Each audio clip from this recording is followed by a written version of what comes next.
Hi, everyone. Today is Wednesday, January 3rd, 2024.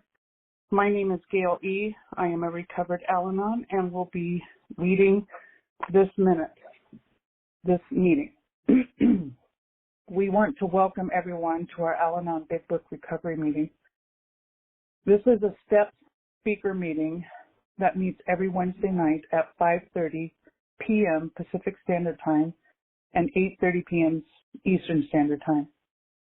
We will study the 12 steps by using the precise instructions out of the book of Alcoholics Anonymous as they relate to us as Al-Anons. Let's get our meeting started. Okay, so this is the original AA preamble written by the AA Grapevine describing the fellowship in 1940. We study the preamble with an open mind and an open heart to consider how it applies to Al-Anon. This helps us stay focused on the message of the recovery the pioneers intended while observing the traditions and actions.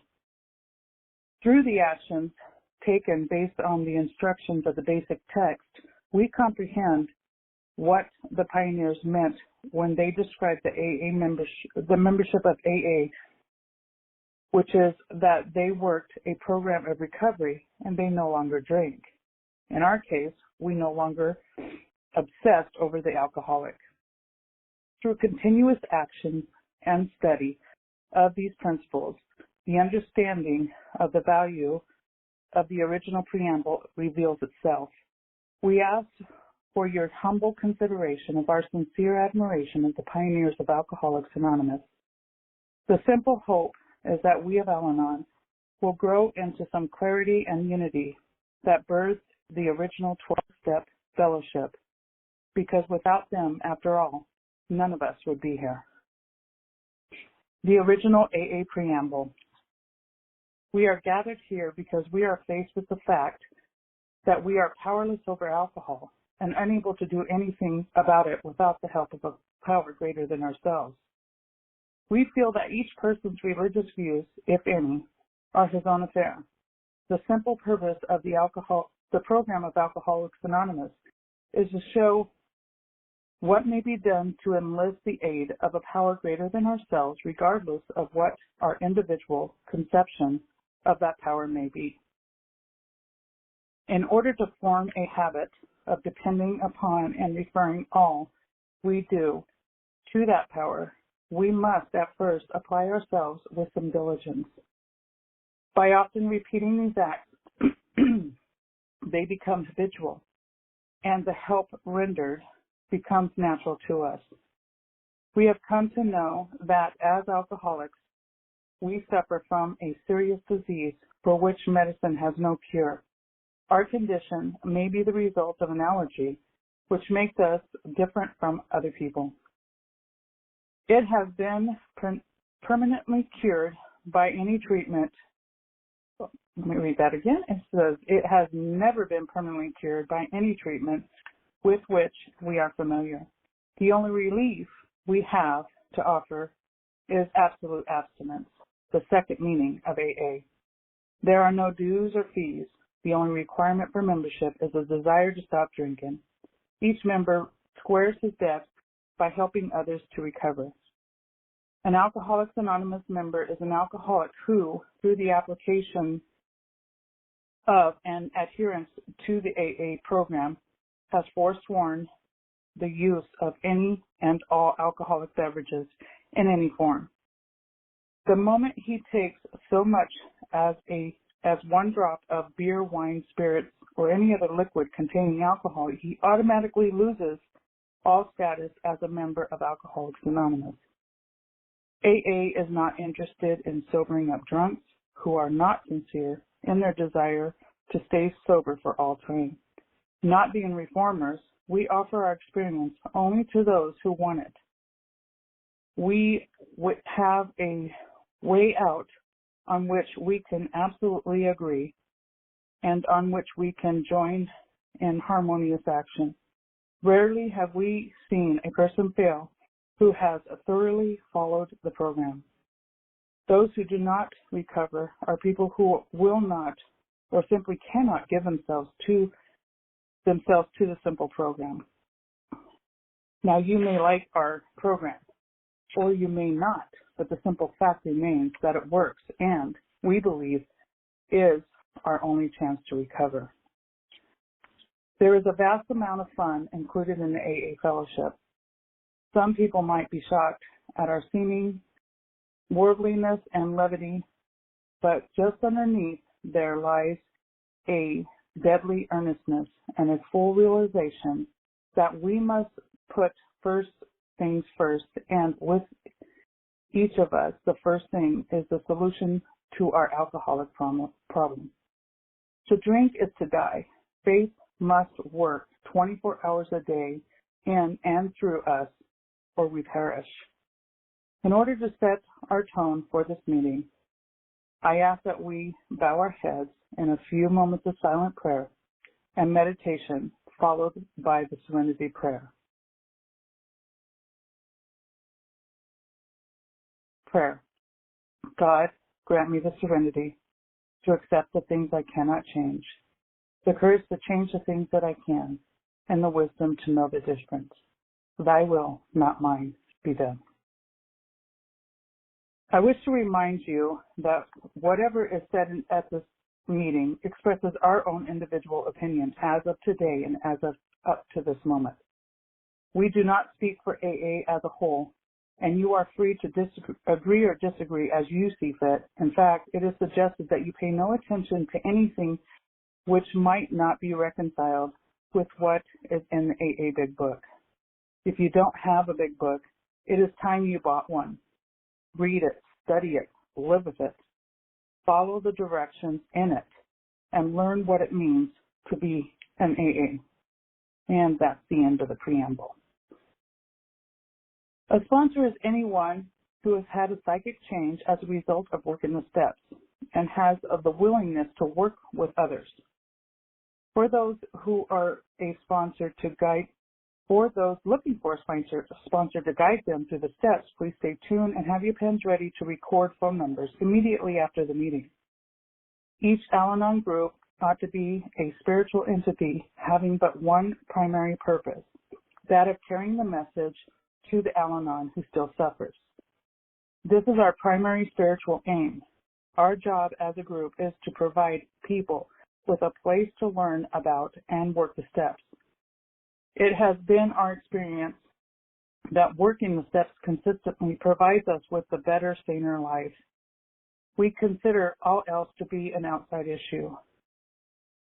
This includes personal problems.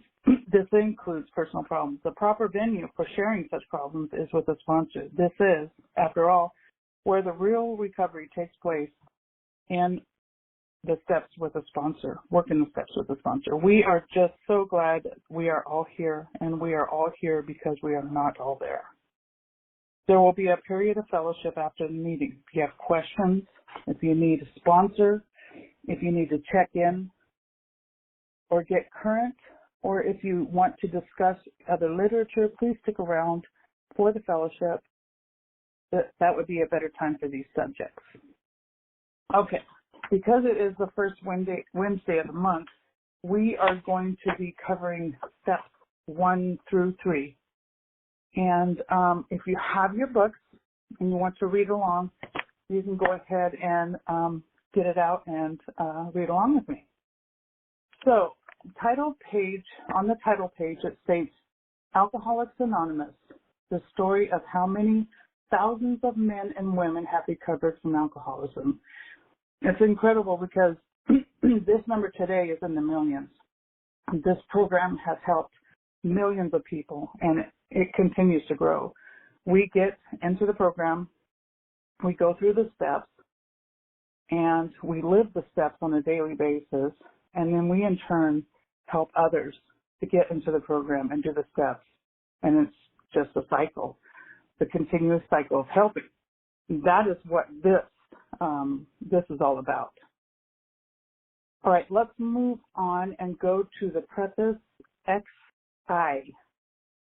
And it states, Because this book has become the basic text of our society and has helped such large numbers of alcoholic men and women to recover, there exists strong sentiment against any radical changes being made in it.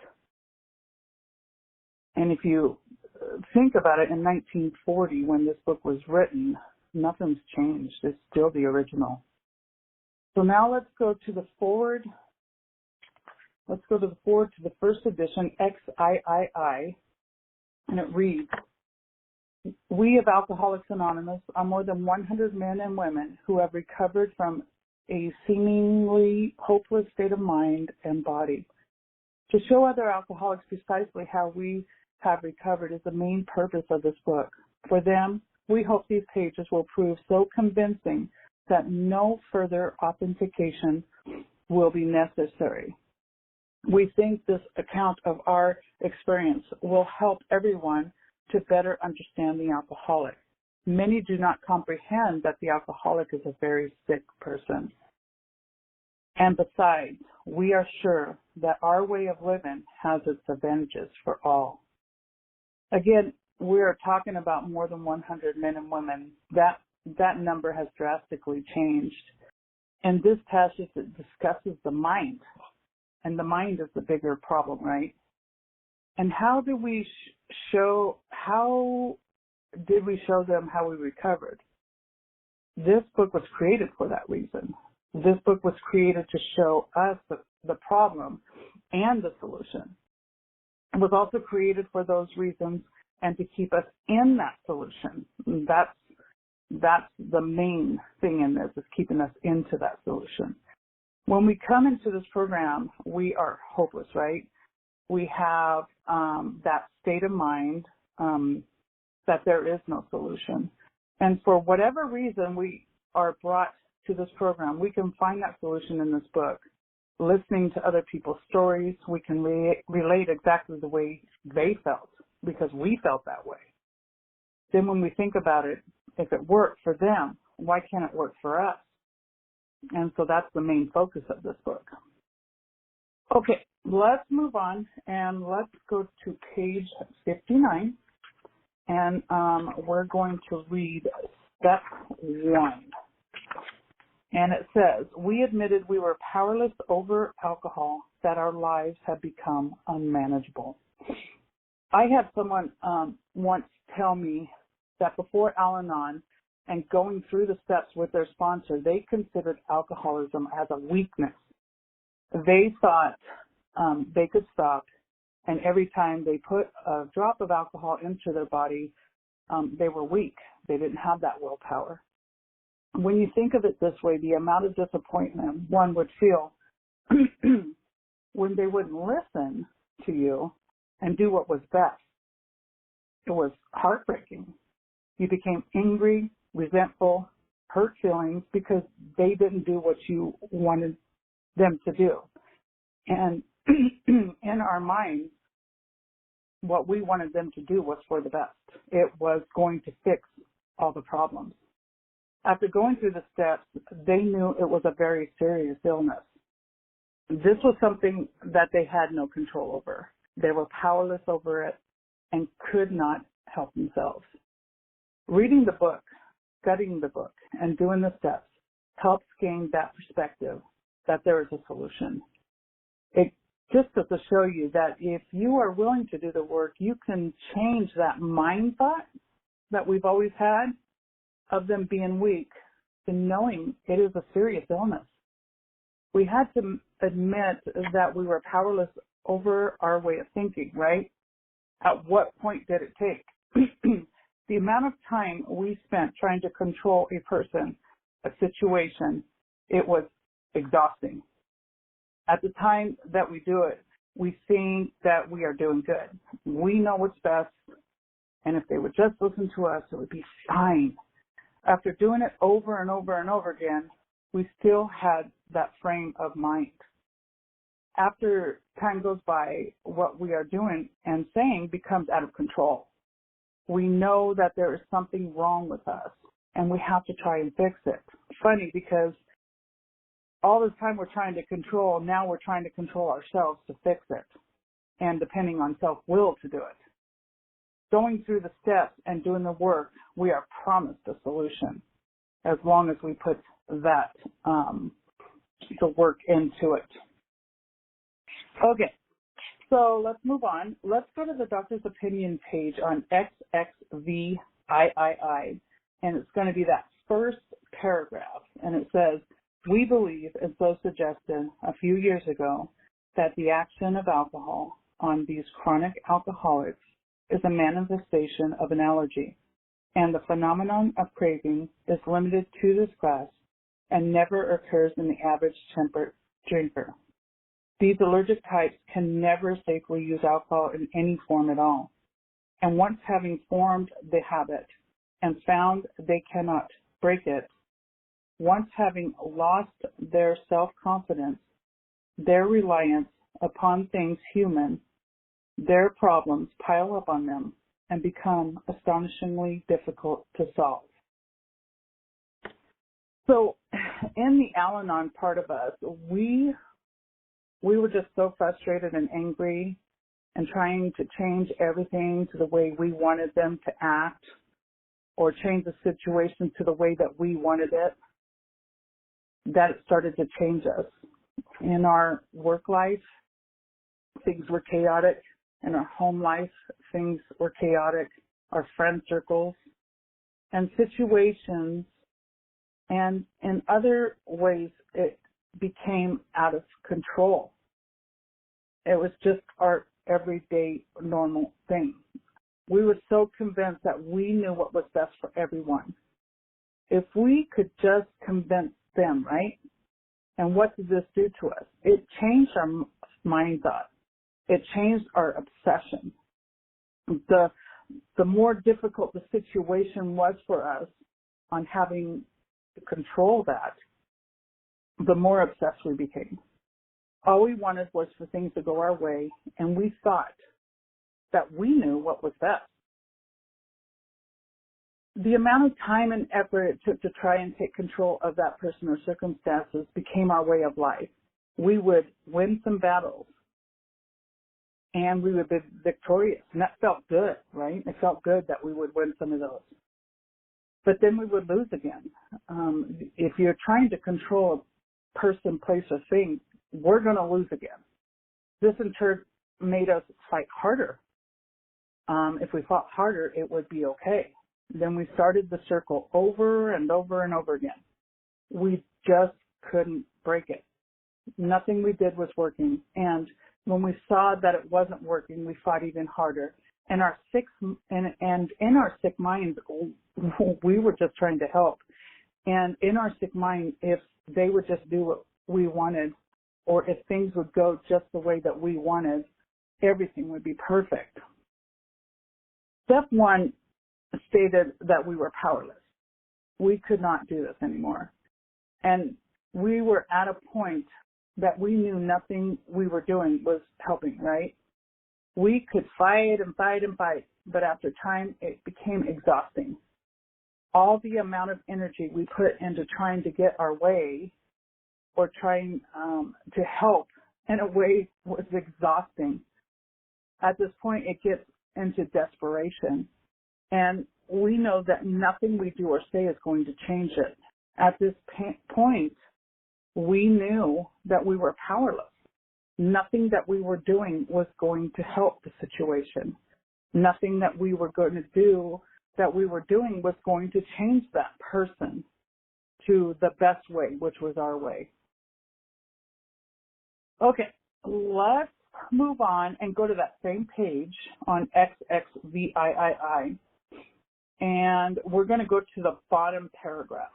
And it says, men and women drink essentially because they like the effect produced by alcohol. The sensation is so elusive that, while they admit it is injurious, they cannot, after a time, differentiate the true from the false. To them, their alcoholic life seems the normal one. They are restless, irritable, and discontented unless they can experience a sense of ease and comfort, which comes at once by taking a few drinks. drinks which they see others taking with impunity. After they have succumbed to the desire again, as so many do, and the phenomenon of craving develops, they pass through the well-known stages of the spree, emerging remorseful, with a firm resolution not to drink again. This is repeated over and over, and unless a person can experience the entire psychic change, there is very little hope of his recovery. So in this passage, it discusses that they like the effect produced by alcohol. We liked having that control, and when it went our way, it was even better. I mean, we just loved it. We craved it. We knew what was best. If they only listened to us, the whole world would be perfect, right? Our world would be perfect. So we would fight and fight and fight with them to just listen. They could be with another, this could be with another alcoholic, a situation at work, something that's going on in everyday life that wasn't going our way. We knew what was best. So we would always think that our way was better. We manipulated and we became angry and overbearing just to get our point across. All because we knew what needs to happen to make our world perfect. We know what the solution is. So we get into the fight and we get into this vicious cycle of blaming and pointing fingers at them. We wake up the next morning feeling bad and remorseful about some of the things that we said. We feel honestly bad. And not only that, some of the things that we said and that we did to get our point across and get that person to change to the way that we felt was best for them. We would think about the situation all day and it consumed us, knowing that some of the stuff that we said was not coming from a healthy mind. The desperation and the obsession has become so important in our life that our minds are ultimately broken, right? And it becomes our way of life. This is something that we live every single day, trying to control that alcoholic, telling them that they need to quit and they just need to listen to you, and that thing that's going on at work, the people that are around us in our everyday life, if they didn't think like we did, well, we've tried to take control of that. We didn't know anything else. So this became our norm. But deep down inside, we knew that we were out of control. We have to take a total change of mind and have that entire psychic change to know that the way we have been taking care of these situations or people is not healthy, and it's not helping. It's not helping our life. Our life has become a chaotic mess. I mean, that's why we're all here, right? It had become so chaotic that we knew in our hearts that it wasn't helping, and this was not helping anyone, not ourselves, not our everyday lives, or not the people that were around us. All right, so let's go on to the very next paragraph on the next page, XXIX, and it states, on the other hand, and strange as it may seem to those who do not understand, once a psychic change has occurred, the very same person who seemed doomed, who had so many problems, he despaired of ever solving them, suddenly finds himself easily able to control his desire for alcohol. The only effort necessary being that required to follow a few simple rules. So after a while in this destructive way of thinking, we knew that there needed to be a solution, right? This wasn't working and we were unhappy. Our life was just chaotic and no one around us was happy. We don't like to fight, but then deep and down inside we did, because we wanted that ultimate, solution. So life had become hard, and we believed in our heart of hearts that we were doing all of this to help. It could be to help another person or a situation, or just everyday life. After a while, this seemed not to work. But how was this going to change? So this book promises that there can be a change. You could be in the most desperate situation, but after you have that psychic change, you could have a total change of life. Your mind can totally change. And I know at the beginning, it seemed like this was impossible to do. But no matter what the desperate situation is, when you have that psychic change, your whole world is going to change. Okay, so let's turn to page 23, the top full paragraph. I'm just going to read part of that. And it says, these observations would be academic and pointless if our friend never took the first drink, thereby setting the terrible cycle in motion. Therefore, the main problem of the alcoholic centers in his mind rather than in his body. This is a perfect example of our Al-Anon behavior. It is from our mind. Our mind is broken. Our way of thinking is broken. We're not thinking rationally. We are not thinking rationally when we are trying to control a person, a situation, anything. We know this to be true. We knew that we needed to change, and the only way to change would be to change our way of thinking. So it is in our minds that we have the issue. It was broken into thinking that everything we did was for the greater good. This way of thinking was not working. Nothing had worked thus far. So we ultimately knew that this was not the way, right? And just like an alcoholic, this centers from the mind. Okay, let's turn to the very next page, on page 24, and we're going to start at the first paragraph, the one that is in italics. So it's the first full paragraph, and it says, the fact is that most alcoholics, for reasons yet obscure, have lost the power of choice in drink. Our so-called willpower becomes practically non-existent. We are unable at certain times to bring into our consciousness with sufficient force the memory of the suffering and humiliation of even a week or a month ago. We are without defense against the first drink. Okay, a couple of things on this paragraph. So when this book was written, the founders paid for this book to be printed out of their own pockets.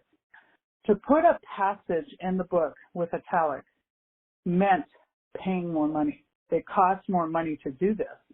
And so if you see a passage in italic, you know that they wanted us to pay special attention to it. So while studying the book, reading the book, when you see that, pay close attention. Pay close attention to the whole thing, but the italic is something that it's like our bold print today, So what this is saying is that we are powerless. Step one, we had no solution.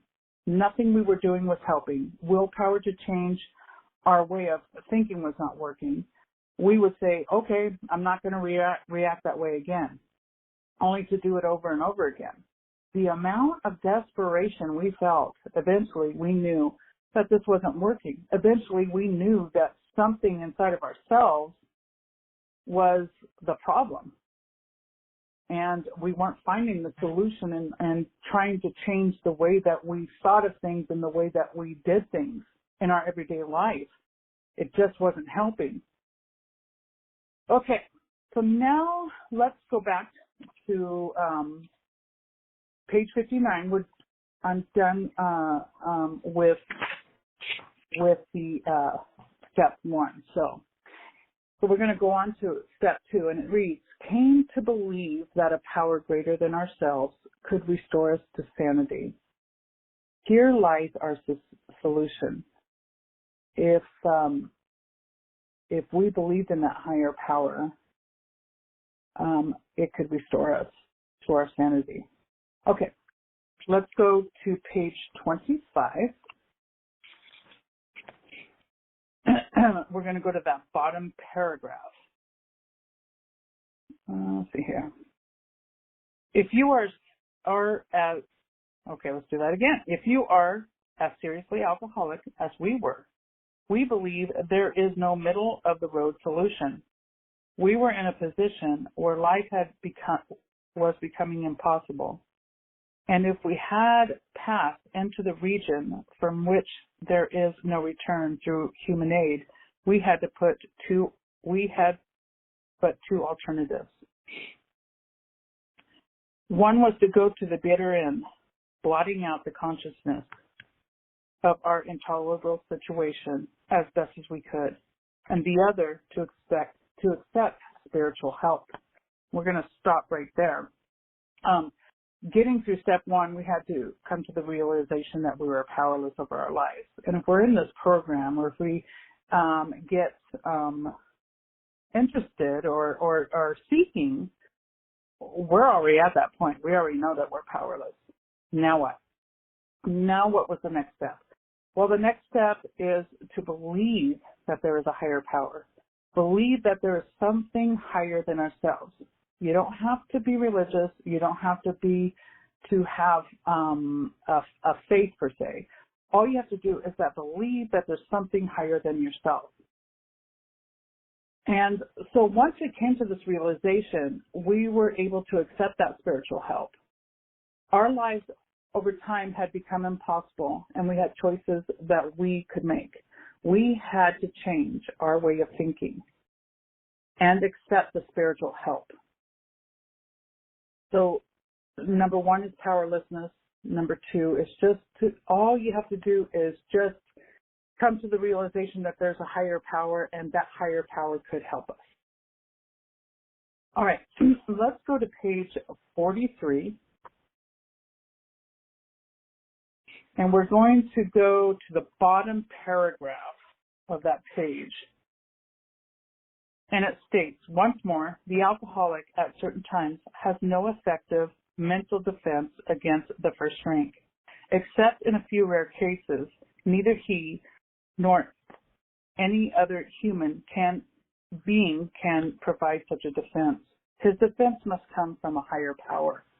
Again, at this point,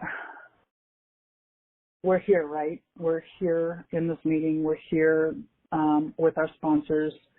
We're here doing the steps. We have already admitted that nothing was working. Better way of thinking, that our way of thinking was not right, because it hasn't been up until now, and nothing has worked. By believing in the higher power, there's somebody above you that might have the solution that you have so desperately been trying to find. But instead of you trying to do it, you know that there's something higher up.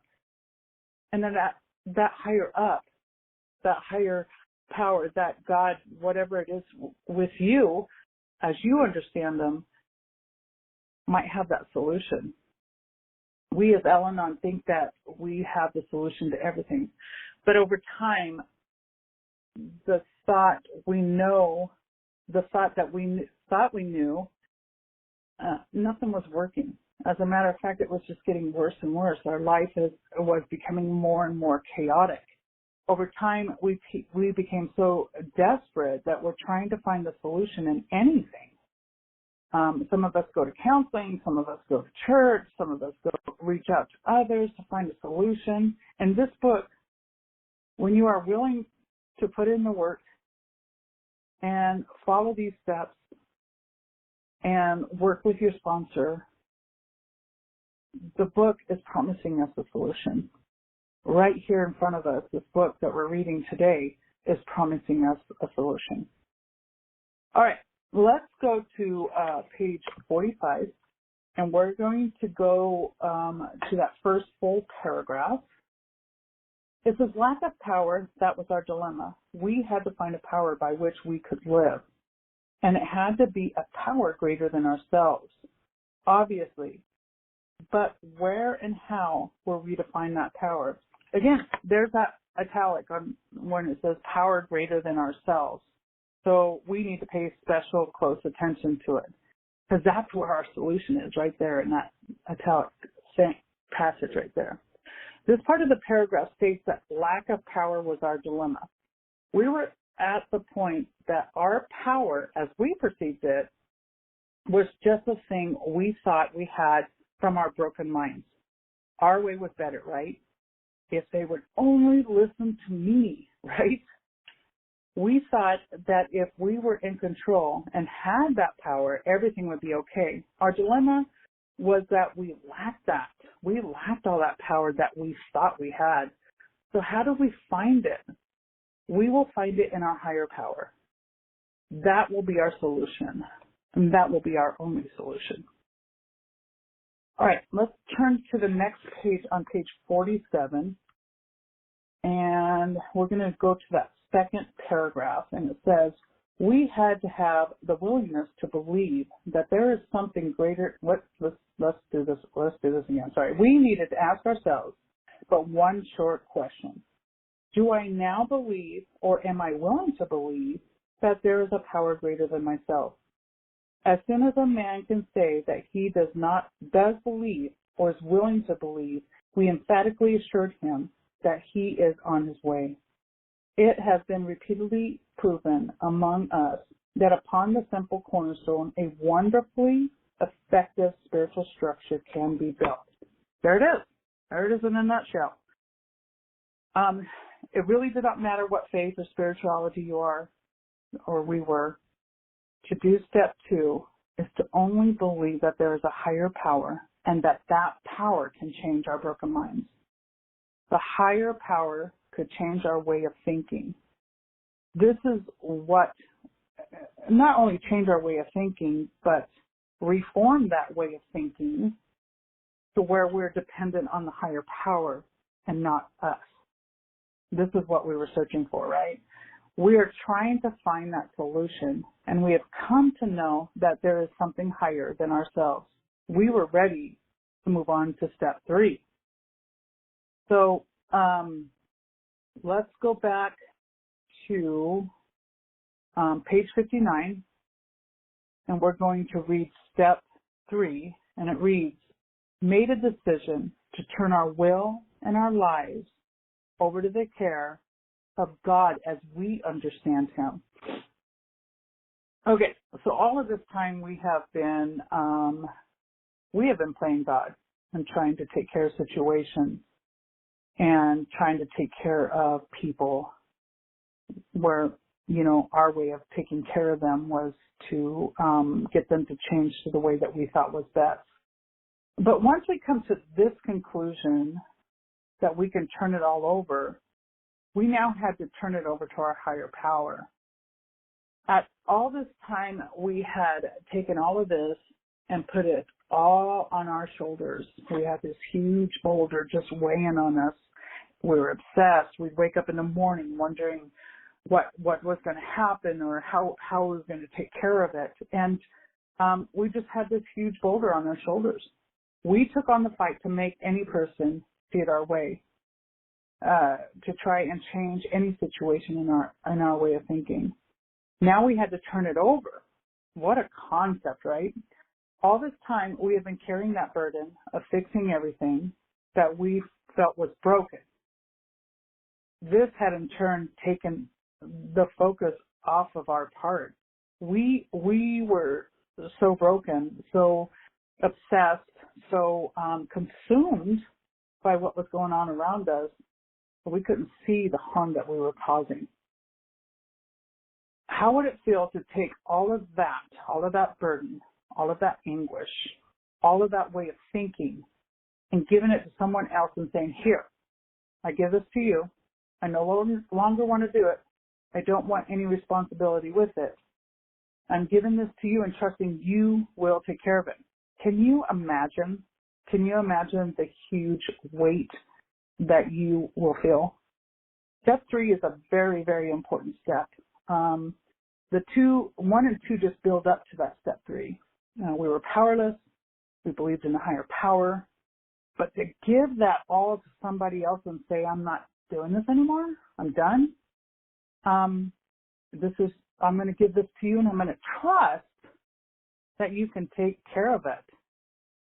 This boulder has been off of our shoulders, right? A huge weight lifted, and it's a very emotional step to take. Okay, so let's turn to page 60. We're going to go to the second full paragraph,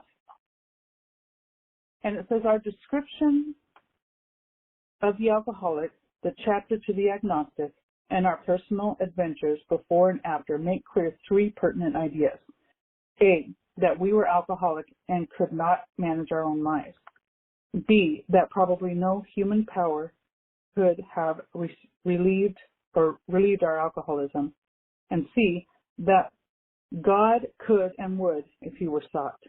Being convinced we were at step 3, this is what we decided to turn our will and our life over to God as we understood him. Just what do we mean by that? And just what do we do?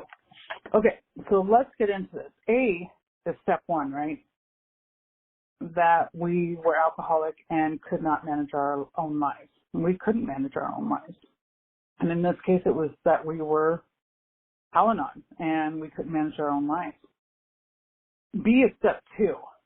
That probably no human powers could have relieved our alcoholism. It couldn't. We were powerless, and there's no human that could relieve it.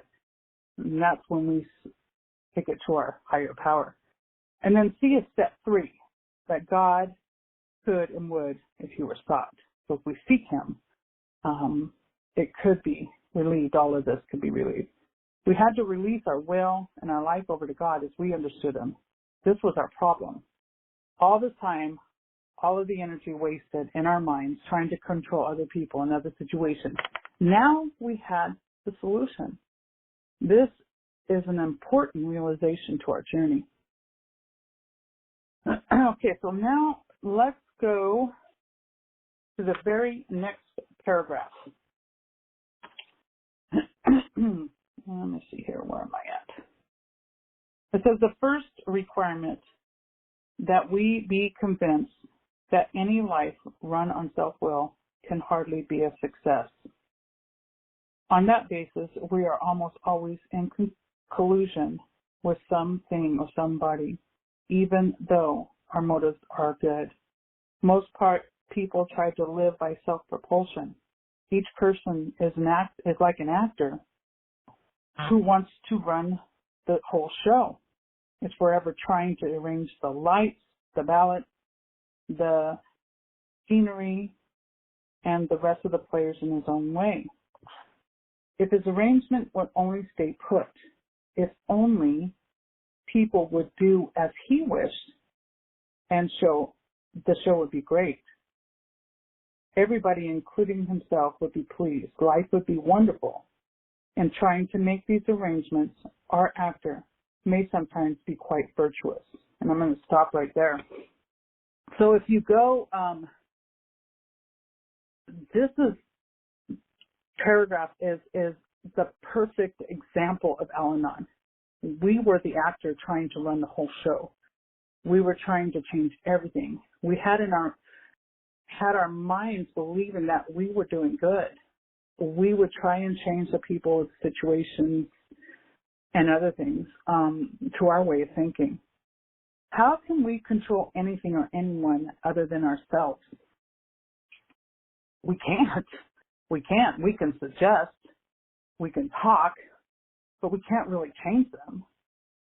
We really believed that we could. And the more we believed it, the more unmanageable our lives had become.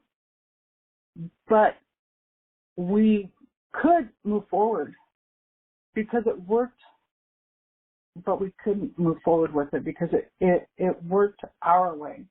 Then everything would be perfect, meaning that we would keep going and keep going and keep going, thinking that this was good, but everything was not perfect. We knew that if it went our way, then it would be good. Life was good. Our way of thinking would be the only way to make things good. But how many times did it go well when we were arguing and fighting and trying to manipulate and control and overbearing to get our way? And how many times did it go good? It didn't. It didn't. We might win a few small battles, but ultimately it didn't help. So we came here to find the solution. We admitted we were powerless, step one. We admitted that we had a higher power, step two. And we released it to that higher power, step three. This would ultimately be one of the hardest things for us to do. We never trusted anyone or anything other than our way of thinking to help. Okay. So let's turn to page 62, the next page, and we're going to go to that bottom paragraph. It says, this is how and why of it. First of all, we had to quit playing God. It didn't work. Next, we decided that hereafter, in this drama of life, God was going to be our director. He is the principal. We are his agents. He is the father, and we are his children. Most good ideas are simple, and this concept was the keystone of the new and triumphant arc through which we passed to freedom. We admitted that there was something missing, and it's all right here. We had to find the missing link, and it's all right here. Our life is going to change at this step. We are giving it to our higher power, and now he's going to take care of it. We had to trust that God has a plan. We had to leave it in his hands and to take care of the people and the situations that we were trying to alter to our way of thinking. We had to trust that he had a plan, and that was his thing to do, not ours. So let's go to page 63, paragraph. It says, when we sincerely took such a position, all sorts of remarkable things followed. We had a new employer. Being all-powerful, he provided what we needed if we kept close to him and performed his work well. Established on such a footing, we became less and less interested in ourselves, our little plans and designs. More and more we became interested in seeing what we could contribute to life. As we felt new power flow in, as we enjoyed peace of mind, as we discovered we could face life successfully, as we became conscious of his presence, we began to lose our fear of today, tomorrow, or the hereafter. We were reborn. Wow, that's huge, a huge paragraph there. At this point in our journey through the steps, we have admitted that we were powerless, that there is higher power, and that he is the solution. This way of thinking, this new way of thinking, we were thinking about others. We were thinking more about others than we were ourselves. We wanted to contribute. We wanted to help. We wanted to be overbearing. We wanted to be controlling. By having the psychic change, it changed everything around us. We had a new way of thinking. We had a new peace of mind because we were relinquishing all of that to our higher power. We were no longer the actor, per se, trying to control it. And it states in this paragraph that we began to lose our fear of yesterday, today, and tomorrow. This psychic change helped us to clear our minds and feel certain peace about us. Releasing all of that is just a certain peace, a new way of thinking, a new way of life, right? We have the solution right here, and what a huge, huge step to take. Everything changes after step 3. Your life changes after step 3. You have released all of that to him. He has the problem now, and he is very capable and willing to do it. He has that solution. You are no longer responsible for that. And that is your new way of life. Okay, so that is the end of the steps for this week. So I'm going to move on. And it states, Seventh tradition, every group ought to be fully self-supporting, declining outside contributions. This group does not have a payment structure in place and currently requires no overhead expenses. If you would like to fulfill Tradition 7, please direct contributions directly to the Al-Anon World Service Office by visiting alanon.org. For questions about this meeting, or if you are looking for a sponsor, please send emails to alanonbigbookrecovery@gmail.com. Recordings can be accessed on YouTube by searching @Al-Anon Step Speaker in the YouTube search box. If you are interested in other Al-Anon meetings that follow the Big Book, please visit www.alanonbigbooksolutiongroup.org. Okay, a reading from the Big Book, page 164. Our book is meant to be suggestive only. We realize we know only a little. God will constantly disclose more to you and to us. Ask Him in your morning meditation what you can do each day for the man who is still sick. The answers will come if your own house is in order. But you obviously cannot transmit something you haven't got. See to it that your relationship with Him is right, and great events will come to pass for you and for those countless others. This is the great fact for us. Abandon yourself to God as you understand Him. Admit your faults to Him and your fellows. Clear away the wreckage of your past. Give freely of what you find and join us. We shall be with you in the fellowship of the Spirit, and you will surely meet some of us as you trudge the road of happy destiny. May God bless you and keep you until then. Now, let's have a moment of silence for the Al-Anon who still suffers, followed by the Lord's Prayer as a prayer of your own choosing and silence.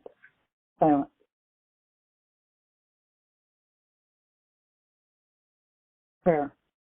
Our Father, who art in heaven, hallowed be thy name.